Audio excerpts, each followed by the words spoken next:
The most interesting thing about Kamala Harris being on SNL is what I've been reading about with the FCC and the equal time provisions of candidates. The commissioner of the FCC is saying that this violates the equal time rule, Kamala going on SNL. And by the way, the commissioner is this guy, Brendan Carr, who was appointed by Trump. And so I'm trying to wrap my head around, like, is what he is saying true?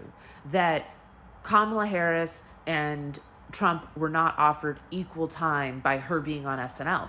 Now, it's interesting because about a month ago, Lorne Michaels said, oh, there'll be no Trump or Harris cameos this season because of the equal time provisions, which basically he said, you can't bring the actual people who are running on because the election laws and the equal time provisions. You can't have the main candidates on without having all the candidates. And there are lots of minor candidates that are only on the ballot in like 3 states. And that becomes really complicated, to be honest with you, Lauren. I don't know how to tell you this, but that's actually a hilarious sketch. But because, first of all, Brendan Carr posted a photo of the fact sheet of the FCC political programming rules, but I find it very interesting that he didn't actually link to the document. He just posted a screenshot of it that cut off halfway through the document. So I'm like, there's got to be stuff he doesn't want us to see.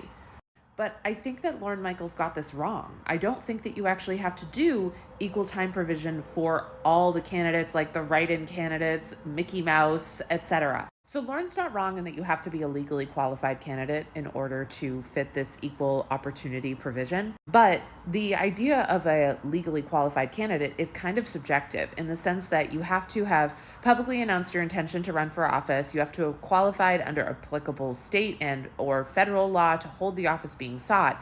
And if you're a write-in, if you're running as a write-in, you have to have made a substantial showing. Or if you're running as someone who's only qualified on the ballot in certain places, you have to have a substantial showing. Right now, the only people who have really made a substantial showing who are still actively running for president are Donald Trump and Kamala Harris. So I believe that under this FCC political programming rules, you could make the case of like, if we have the candidates on, we only have to have Donald Trump and Kamala Harris. Maybe I'm wrong, but that's how I interpret it. And I think that the Lorne Michaels thing was like an opportunity for him to be sort of apolitical in all of this until it got this close. Now, is Kamala Harris being on there in violation of the FCC political programming rules? I'm still trying to understand more of these, and I've reached out to a couple people. Hopefully they'll get back to me, but I just want to point out that I don't think that Lorne Michaels thing was totally accurate. And yeah, I bet no one thought I was going to read the full fact sheet, Brendan Carr.